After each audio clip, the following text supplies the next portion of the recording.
After reaching Nordic region in my last episode, exploring the charming old Stockholm streets, a long night fun-filled cruise and charging up my festive mood, I bid adieu to Sweden and stare at the adventures that await ahead at my next destination, Finland.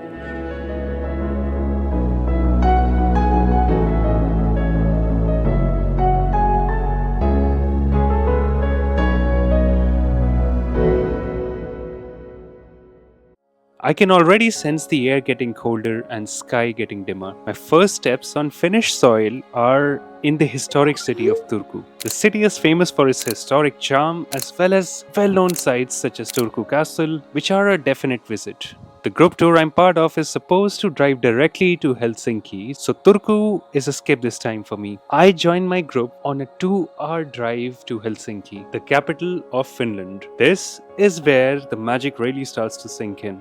You see Finland unfolding outside the window screens. It's a landscape painted in white, promising the winter wonderland I came all this way to find. It's 11 a.m. and we arrive in Helsinki and start a bus tour through the city. Christmas decorations exist, yet something feels different. It felt very quiet and tourist-free. That's when I learned that Christmas is considered a family-oriented festival in most parts of Finland. Christmas markets in Finland close before the actual day of Christmas and everyone, including shopkeepers, prefer spending this time indoors with family. So much so that if you're in Helsinki on the day of Christmas, you might even have a difficult time finding open restaurants and even grocery stores. Santa Claus Village in Rovaniemi might be the only exception in the entire country. Interesting. We had the whole day to just wander around Helsinki like locals. So, let's go for a walk around Helsinki.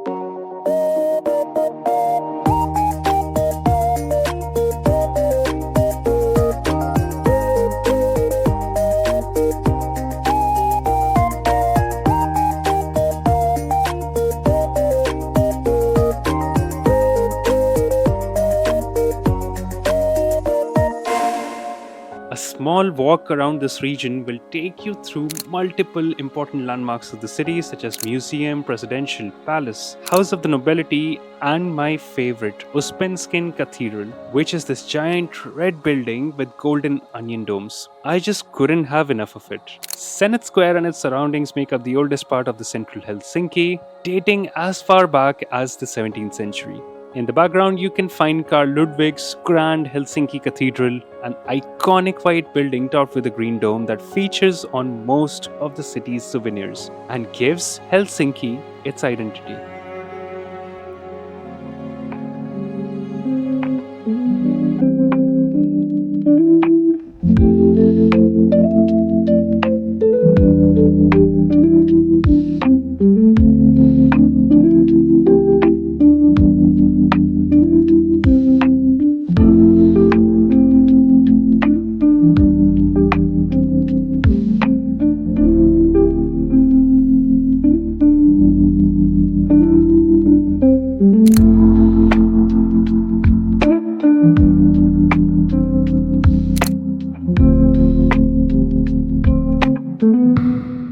As it starts getting dark, we try our best to find an open restaurant to eat and spend our remaining time in Helsinki in a warm place indoors, and we barely get lucky.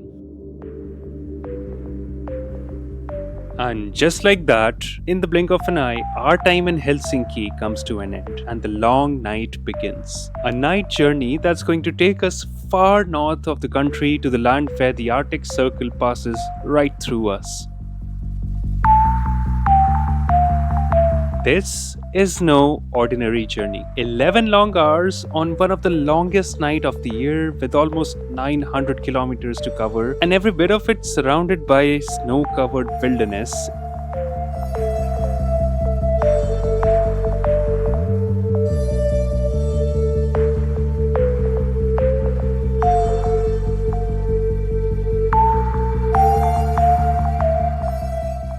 Through long stretch of roads and deserted gas stations, these eyes look at everything, yet there's only one thing to see. Snow-covered pine trees for miles like a night painting. Too good to be real. And somewhere lost in deep thoughts, my eyes feel heavy and world turns dark. The next thing I know, I open my eyes to this. Welcome to Rovaniemi, the capital of Finnish Lapland.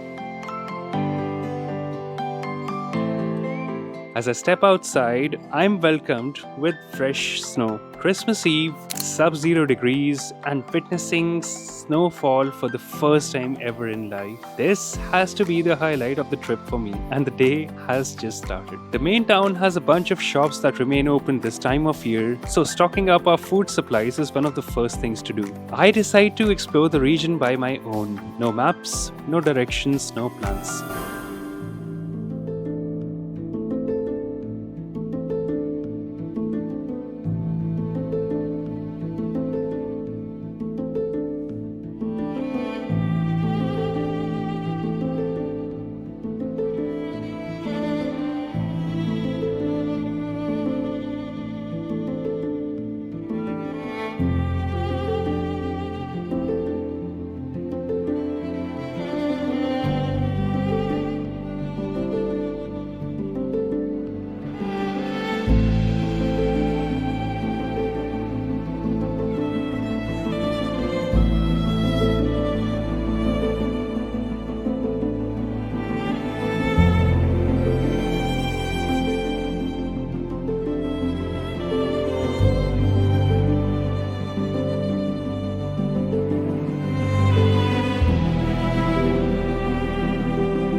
Constant hum of thoughts, the to-do lists, the worries from a life 1,000 miles away, they all just seem to dissolve into the cold, pure air. I feel incredibly small, surrounded by this nature's magical show.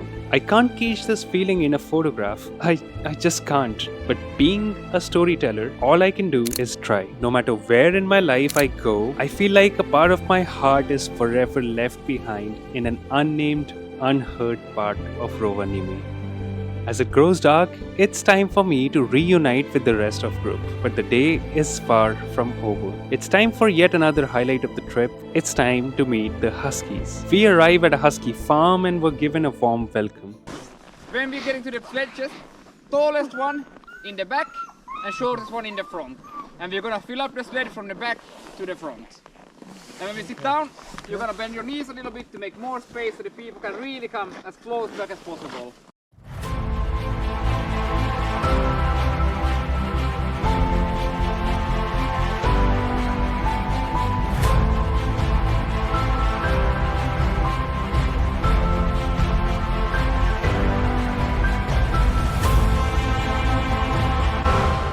By now, I feel exhausted and in need of a real bed, but distances in Finland haven't been too kind. Journey back to hotel was almost 2 hours long, and we arrived late to another ghost town covered in snow. Just then, our bus driver had the amazing idea of lifting the spirit and saving Christmas.